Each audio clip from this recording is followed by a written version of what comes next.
This is going to be like a 25-minute at most. 25? Yeah, because we decided to do this 20 minutes ago when I had about 40 minutes. Okay, let's go. Oh, we already started. We are. Oh, yeah, it's going. It's going. Okay, Mark's back, and Dave's here. Dave wasn't here last time. Dave wasn't here. That Mark was here. Well, he was trying to decide if he liked me or not. Per the discussion we had this morning, he's still trying to figure that out. Well, they say that in any good podcast, you need the villain. Oh, absolutely. I don't know which one of us is. I'm the villain. As long as somebody doesn't like me, we're good. Can we share the responsibilities? I suppose. Because every one of us enjoys being that guy sometimes, right? We reintroduced the podcast the other day. I don't know. I don't think it's even probably posted yet. I posted it. You did post it. I Outstanding. did. Why not? Right? We don't It's know. already up. We don't know what day they're going to post. I think it was Tuesday when I posted, maybe Wednesday. I don't remember. Are we going to post all of them on Tuesday or Wednesday? Well, let's just do Tuesdays. Okay. So Tuesdays we'll post podcasts. Gosh darn it. Now you guys know. Are you going to actually stick to a... We are. Because last time was a year and a half ago. It was 9 months. Thank you very much. Well, I mean, I was in here... It was pretty much a year. It was over a year because we weren't talking about turkeys yet. We were talking about shrooms. Yeah, I'm sorry. What? Mushrooms. And then you mean the edible kind? Yeah, I guess the kind I'm talking edible. about is edible as well. Let's call it a year. They're all edible at least once. Yeah. So we're gonna do the podcast. We're gonna, Dave and I talked. The biggest problem, and I took all the blame on the last one as well. It's really weird being in the middle, isn't it? I need to be back farther. What do I do with my hands? It's really weird being the pivot man, isn't it? So I'll take all the blame, and I don't remember if we even talked about this in this last episode that we just did. It's my schedule. It's getting me tied down, which is half the reason we brought Mark in the last time, so that if I'm not available and these two are available, we can still have a podcast. Well, now I know. Yeah. I'll just come in. Yeah, that's it. Just come in. When you're here, if I've got 40 minutes, we'll record a podcast. We have determined, Dave and I, that we're going to record on Tuesdays and Thursdays for sure. That way, we've got some built up if we can't make it. Like, I'm going on vacation in a couple weeks, right? And I still want to post a podcast. So must be nice. You heard it here. You heard it here. Well, yeah, I mean, I'm making my wife pay for all of it. You're in the land of vacations here. Yeah. I don't know if I've been on a true vacation. Well, to tell you the truth, on our honeymoon, we went to Alaska, and my phone was on me the entire time, picking up phones for the NRA. Uh-huh. There was one, I actually lost a committee because I went on my you went on your honeymoon? That's ridiculous. I was only gone. It wasn't like we were gone for 2 months. We left, I think we were there for 13 days. And obviously it's Alaska, so I don't have like the best right service. And this is 10 years ago. So the infrastructure isn't even what it was now. I tried to like keep up with people, but like I only had real service in like Anchorage and Fairbanks, and like we were only in those towns maybe a day and a half at a time, and the rest of the time we're like out and about. Okay. And I literally lost a $40,000 net banquet because they got really upset that I didn't call them back every day. So this is actually a topic that I've wanted to discuss, not necessarily on the podcast, just I've had it in the back of my head. I think one of the things that is truly ruining society is that everybody is instantly contactable now. I receive and I'm gonna try not to overestimate, probably around 150 text messages a day. You're probably on the same list of that number. Probably when you count the shop email, no exaggeration, 500 emails a day. Yeah. And people get irritated if I don't see their email. I have to 500 or respond to it immediately, right? But when I grew up, and when all of us grew up, I didn't have a cell phone. No, literally until I was in college. I think I was a sophomore. Yeah, I was 20 years old when I got my first cell phone, and when I grew up, even with I'm taking it all back to the invention of caller ID is where it screwed everything up, because I remember when you could call the house, and God forbid, if you called my house after 7 p.m., my dad was going to answer the phone, and he was going to light your ass up. Unless somebody has died. 7. Absolutely. Unless somebody has died, you absolutely do not call this house. And of course, then he didn't even feel bad if the other person said, oh, yeah, no, for real, somebody died, right? Like, well, you still called at 7:43, right? I remember when we got the digital message or the answering machine. Yeah. And it was kind of like the same thing. Like, we're in that weird group of people that remember it back like it was in the 40s. Back in my day. But we were also comfortable. But we grew up with computers. Yeah, like the Oregon Trail. Right. You died of dysentery. So we got that little caller ID box in probably like 95. I would have been 13 years old. And I remember at that point, you could see who had called you throughout the day, and people started getting irritated if they didn't get a call back. Yeah. Yep. And that is the beginning of the downfall of society. Caller ID boxes in 1995. That, and we were that weird family that did a recording together, like, hi, you've reached the Pujos, and then we'd go around the room. I think Dad would like purposely be outside doing whatever when it happened. We'd be like, Janie, Mark, Kyle, we can't come to the phone right now, but we're idiots. That explains a lot about you, Mark. Yeah, I'm just we saying. just learned it all. I'm the worst, so I'm not very good at calling people back as is. On top of add all of the stuff in there. And at this point, I actually gave up about a year ago. I don't stress about it anymore. It's the same thing here at the shop. We get people. So if you count the phone calls I get at the shop, good Lord, I don't even know. Dave, Yeah. you can attest. Yeah, 100%. It's all day long. Everybody, half the people that call the shop ask for Luke, and it's usually to ask if we have 9mm in stock or something ridiculous. Right. And so I've just started. I put on my voicemail, if you do not leave a detailed message, I will not call you back. And all the employees know, if they won't give you enough information to write a note, they are instructed to tell the person, Luke's not going to call you back, just so you know, unless you tell me what this is about. He will not. Right. And it's amazing how much it's cut down on the notes that make it to me, because eventually they get the customer to say, I'm just trying to order a Glock 19. And then the employee can go, oh, well, I can help you out with that. I can absolutely do that, sir. I mean, we're in the same kind of field as far as customer service. When I started this job, my boss, my mentor, Phil Gray, he told me, Mark, you don't have to answer everything, but you need to give them a response. I think at the time he told me within 24 hours. And I to this day, kind of sit with it. I go with that. My phone call stuff, I will call you back. Yeah. If you text me, I get... It's not that I'm trying to ignore people, but if it's just like a statement text, like, hey, we got the gun. Yeah. Or, hey, I'm going to be at the banquet at 5 p.m. That leaves your brain the minute you read it. I'm not trying to be, like, I'm not blowing people off, but to me, that's information that I needed to know. And now you know. And now I don't need to play back. You know that I know it. Yeah. I'll see you at 5 at the banquet. Yeah, I don't need to say okay. And it's not give a thumbs up sign. Yeah, it's not blowing it off. It's just I've got to the point that and I'm terrible to begin with the texts.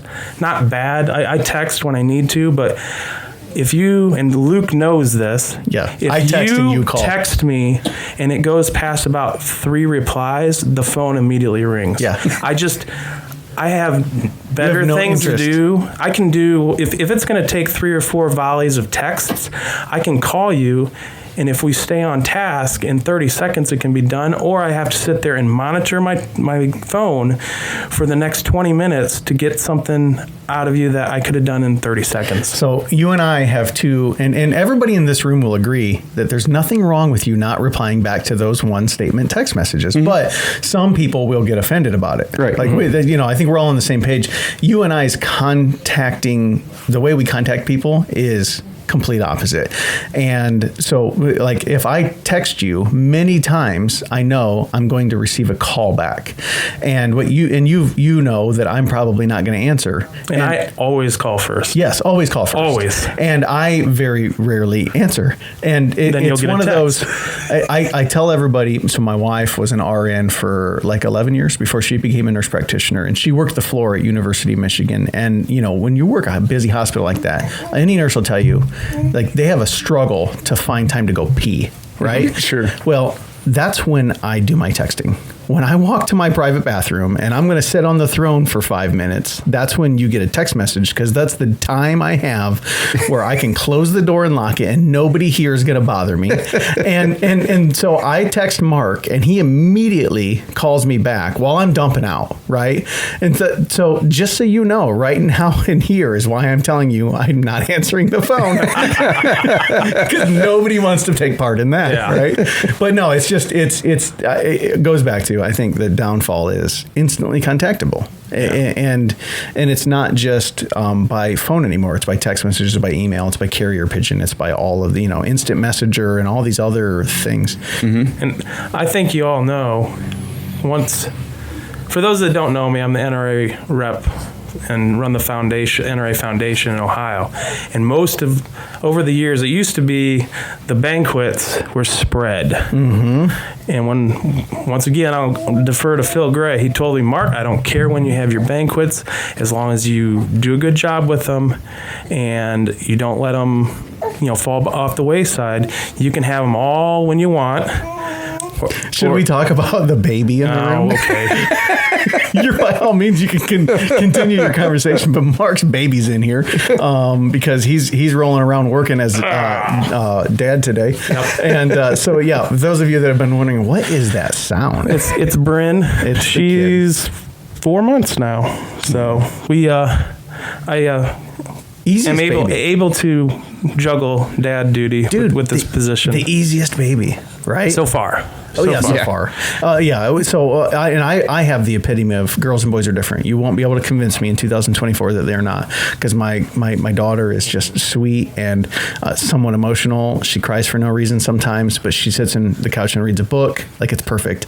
My son comes up and just punches me in the nuts. Right. Like that's the exact epitome of the difference between boys and girls, and you're experiencing the ease of a girl right now. Yeah, for now. Well, and we're getting into my sweet zone of, like, when they're first born, I'm probably not the husband you want around. Is any dad the perfect guy? I was pretty good the first one. Were you? I was. I wasn't.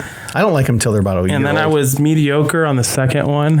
And bless my wife, this one, she took her 3 months off or whatever. You just went on vacation. I literally changed her diapers twice. Before she was 2.5 months old. Yeah. Like, I didn't do anything, but she gets it back because I will be the primary caregiver until she goes to school now. Yeah, until they're wiping butts. Yeah. 1 year was my thing. I love my kids dearly. Everybody in here has seen me interact with my kids. I love them. But I'm just not one of those I changed a lot of diapers, but they didn't do anything. Mm-hmm. There's no interaction. You got to keep the thing alive. That's about it. When they're little tiny, I'm always worried that I'm going to break them. I don't have any biological children. Yeah, they were 2 and 4. Oh, so you don't. So have by to deal then, with it. I could throw them down the stairs. Yeah, which is pretty fun. That's the fun part. Yeah, you can just. They're like rubber right now. Yeah. You just don't drop them on the destruct button on their head. The head's the part that you worry. I know how often my cell phone hits the ground, so if that's any indication, don't hand me your toddler, your baby. Yeah. No. He's like, I quit. What were we talking about? I was saying. Oh, the spreading your. Anyways, everything was spread all out, but now, over the years, I learned that the best money, or most of the money, and we're fundraisers, so obviously we need to maximize. Driven. Absolutely. It's a good cause. I mean, we don't like to, a lot of the committees don't like to admit it, but it's a business. They're a small business, and the best money, or when people are able, it's not even that it's the best money. It's when people are able to give. They want to give all year long, but you gotta give them the opportunity to give. And the best time to allow them to give is from the 1st of February to the 1st of May. Yeah. Tax money. It's not just tax money. It's not holiday money. Right. Yep. You're past the holidays. Tax money is huge. You get those late March, Aprils. There's tax money. Like we're having our banquet here in Williams County next week, or actually tomorrow. And there'll be tax money there. But the fall, you run into like school sports a lot. You run into, if you're early fall, you're running into like the August. They're getting that last gasp of summer. They spend all their money on their kids, which they should. Right. But if you do it right now, it's the best. It's probably 20% better than the fall. Oh yeah. So you were able to take everything from a year to you just it used to be all the same banquets, the same amount, and you just cram them all. I used to do 27 banquets, and they were all spread out all over Kingdom Come. As of May 11th, I'll have 3 left for this year. You just get them done. So I get them done, and then the rest of the year we just manage I help the committees get set up for the next year, and then we're doing a big push. I'm doing a big push for statewide sponsors, so I'm going to go around the state and talk to potential sponsors. And I mean, it's not that I don't do anything the rest of the year. It's just the banquets have to get done early. I don't think people understand the amount of back end work that goes into these banquets, and it's not just on like for me to set up, because Cross Rifles is handling all of the firearm transfers at tomorrow's banquet, but for you, it's the ordering of guns. This industry is not easy to work in right now. Things are constantly not available that should be available, and vice versa. And guns that you think the number one selling guns in the world ever be an issue. Today we tried to get a SIG P320. Right. And they're out. They're except gone. for one place. One of my distributors. The NRA doesn't even have access to them right now. And crazy. And I would say they just dropped like 20 minutes before, because it was an even number that was available. There's 100, which means, if they'd been there for a while, somebody would have snagged them. There'd be like 73 left. Yeah, they hit there was inventory, 100 even, which means inventory this morning. Which means they're all going to to be gone today. If they're not the gone only already. Distributor that has them. I mean, they might be gone now. It's a difficult industry, and I'm going to bounce around a little bit. We're not really here to talk about your work, because there's no reason to bring your work into this podcast. But I do want to point out, the difference between the NRA and the NRA ILA. And Marc works for the NRA, and he does all of the fundraising locally. Yeah, specifically all the money, the foundation is who I'm kind of handling. And all the money that we raise at these banquets, it stays local-ish. A lot of it stays local. Like we give, how much did it? I think we gave in Williams County, just on Williams County. I think between the local 4-H and then the national team, which our kids from this area go heavy with the national team. I think we gave them it's a big enough. It's more than 25,000 because it has to go to a board of directors approval. But I think we were pushing like 40K. So these are the youth shooting teams that travel out to Iowa for the nationals and Nebraska. They're all the same. Yeah. They're one of those states with corn in it. And but also we have the largest youth shooting team in all of Ohio right here in Williams County. We fund a lot of their purchases, and then it's a bunch of other things too. I think we gave around $50,000 to $55,000 away as a committee from money that we raised locally. So it's one of those, when we talk about the NRA on a podcast, and I'm the first one, I've talked about it before, there's a love-hate relationship with some of the things that have happened in the NRA over the last 30 years. And I still, to this day, wholeheartedly, fully support the foundation and the Friends of the NRA. And that's why 3 years ago, I told Marc I'd be the chairman for 2 years. And I'm still the chairman. Not after tomorrow. I'm done tomorrow. That's it. But yeah. We'll see about that. No, Greg. I've already told him. Greg's yeah. You can't tell somebody they can have the job and then take it away. Right. Yep. So what do you guys want to talk about? Oh, well, we probably already wasted all of our time. Oh, man. What is 11 o'clock? Is that when you're... I told them out there to hedge them off to like 11:05. Okay, so we got like 10 minutes. Yeah. Oh, back to the whole cell phone messaging, all that kind of stuff? Yes. So a new thing that's entered my life recently is that my wife and the girl she works for, shoot audio messages back and forth. Oh my God. Really? And it's super handy for them because they can be walking around doing a thing, record a message, and then just shoot it off and listen. But it's terrible for me because I have hearing protection on and a respirator on, and so I have a watch so I could look and see, and all it says is audio clip. Yeah, I want to read the message. Have you ever seen what Jen does? Jen, who works here? Yeah. Her and her friends, and it's an app that's named a specific thing that they're on there all day long. So she sits it at her computer workstation, and it's a video app, but you have to like record. So like all day long, the 5 friends that are on there will record 5 messages each of just 30 seconds. But and then they all check it intermittently, and then they reply back, and then they check it intermittently. But it's really weird because the phone stays at Jen's station facing you. So like when I go over and use her computer, I can see these women. Like Jen says it's not live. I think she's lying. I think she probably is too. She says it's not live. They can't see you, I promise, unless you hit the button to record. And I'm like, I don't, because I can see them. Yeah. If I can see them, why can't they see me? It's so weird. But that's the new. It's Snapchat. I mean, it's not Snapchat, but that's the new thing. Kids snapping each other. Yeah. Do you snap, Mark? No, I started Dave, to. do you snap? I have no Snapchat, no Twitter. I have no Instagram. I have a shop Instagram that we've posted 27 pictures to, and then I just couldn't keep up with it. Yeah. I tried to start Instagram up, and I have better things to do with my life than. I found that when you're sitting there filming yourself or filming what you're doing, life just passes you by. For me anyways. I'm not in the moment then. It's all for the gram or whatever. And I realize that I would rather just live my life and enjoy what I'm doing. I don't need to prove to anybody or show anybody. I just whatever. Nowadays you can't have a business without it. So we are very heavily into Facebook here, which is super anti-gun, and which is why I tried to start an Instagram account, but Facebook owns Instagram, even though they're a little bit more firearm friendly. TikTok, we have a TikTok account here at the shop. I've posted like 2 or 3 things. I don't TikTok either. I like scrolling. I like doom scrolling on TikTok just to like spend. I sit down at 10:15 most nights, and I've got 20 minutes before I go to bed. So I just it turns my brain off. But other than that, I can't keep up. I can't.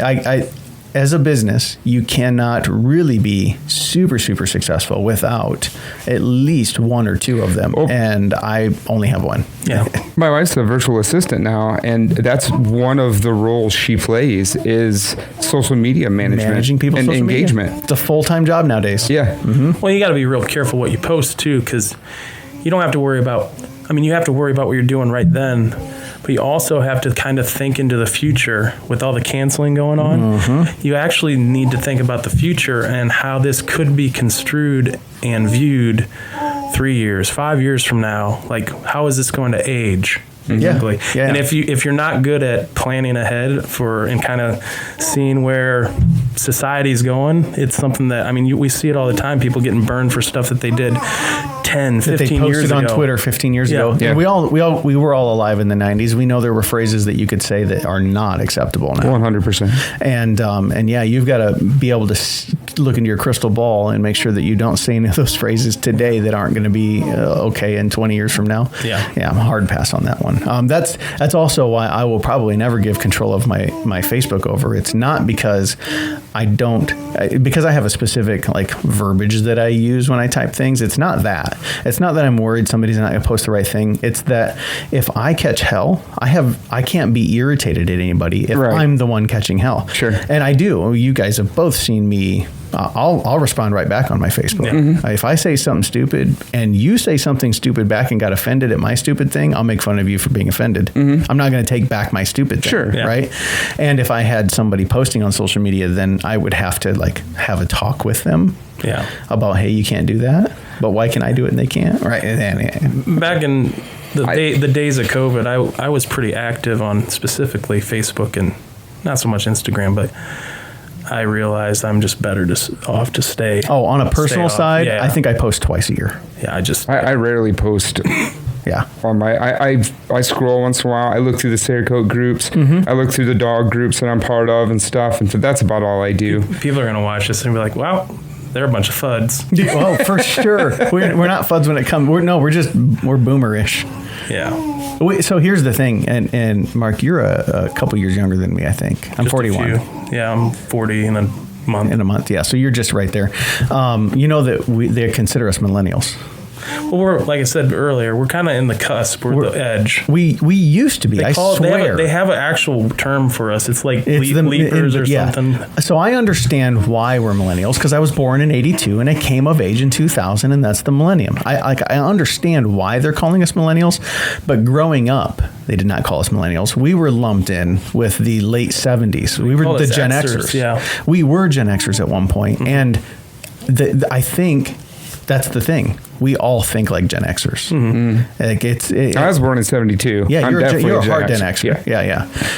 But yeah, we're not. But the problem is Gen Xers are in between boomers and millennials, and that's where all of this boomer talk is. That side of it's the technology side, right? And we know exactly how to run the stuff. Just don't have any interest in doing it. Pick it up easily. Yeah. Like, I have. You mean like starting a podcast and a YouTube station? Yeah, like it's easy to pick up. We know how to do it. We just don't want to. Right. We're talking about our anti-technical savvy on our podcast with our fancy recorder and audio. Right? Well, I guess the thing is, like, I do most of the tech stuff around here. Most of like video editing and 3D design and laser stuff, and I do most of that. So I'm very technically able. I just don't have the time. Don't have the interest in Instagram. I have no reason to post something on Instagram unless it's for a business. Like when I had the restaurant, we were very active on Facebook. That's the only way we advertised was Facebook. And it was so much more effective than any other form of, like, how many people get the paper and read it, you know? Nowadays. Yeah. Well, I bought their building. If that tells I know, right? Right. I mean. Yeah. So I just don't know. I got more important stuff to do. Yeah. And I agree with Mark. Like, live your life. They don't have to record it, you know. It's like going to a concert and recording everything. Or recording the fireworks on 4th of July. Yeah. Have you ever actually watched those videos ever again? Just watch the fireworks, man. And what I'll also realize is nobody cares what I'm doing. Like, they don't care. You're doing that for yourself so you can feel like you're special. You're not special. Just go do it. Have fun. If you enjoy it, do it. If you don't do it. But you don't need to record yourself because nobody cares. Nope. Nobody. So we're going to put, I guarantee, because my wife posts pictures on Facebook. That's what she uses Facebook for. She doesn't really voice her opinion or politics or anything, jokes, none of it like I do. It's pictures. And it's because she's got a lot of family in Germany. Well, I've got a lot of Army buddies, so she tags me, guys that we actually stay in touch with. Sure. And that's but outside of that, all of these vacation pictures she's going to be posting in a couple weeks. Nobody cares. Now, my aunt that gets to see us twice a year, she's going to dig it, right? Sure. And my Army buddy that lives in Alabama, I don't get to see very often, and he's got kids the same age, so we like to get together at least a couple of days. Like, he's going to dig it, but like for the most part, nobody cares. And I mean, we use Facebook in our family more as a, the old photo albums. My mom has photo album after photo album of our family, and that's our childhood and our life. How many do you have? What? Photo album? I have zero. Modern. Well, I have one that I did when I was high school. High school into college of hunting trip stuff, but I haven't updated it probably in 15 years. Printed photos since my wife and I have met. No photo albums. No, used to get them in duplicates. None of those. You used to get the little things. I have none of those. So yeah, Facebook is the use of that. So I mean, that I think is valuable. That's why you would post it, but going and dancing in front of a moving car or whatever, nobody cares. That's a great way to end the podcast. What time is it? 11:06. Oh, I told him I'd be out there by 11:10. So, we're going to go certify silencer. And again, Mark's going to be regular. So we're spinning not just the podcast back up, but the YouTube channel. So if you've stuck around and listened to this much of the podcast, I feel like if you have not subscribed to our YouTube channel yet, you're doing it wrong. Because you can see the interaction. Like, we post these videos. Hi, everybody. I'm waving at the camera right now. We post these videos on YouTube, but we also do some other fun stuff on YouTube. So go subscribe to that. Hit the resubscribe to the podcast. We're back on all the podcast apps already, I saw. Yeah, so we're on Apple and Google and Spotify and all the other things. Yep. So go subscribe to however you would like to listen, and join us on our next podcast every Tuesday, apparently. Per today's conversation, until we change that. Or forget. Possibly by tomorrow. We'll try to do at least once a week. Yeah. Ish. Yeah. All right. Thanks, guys. Appreciate it.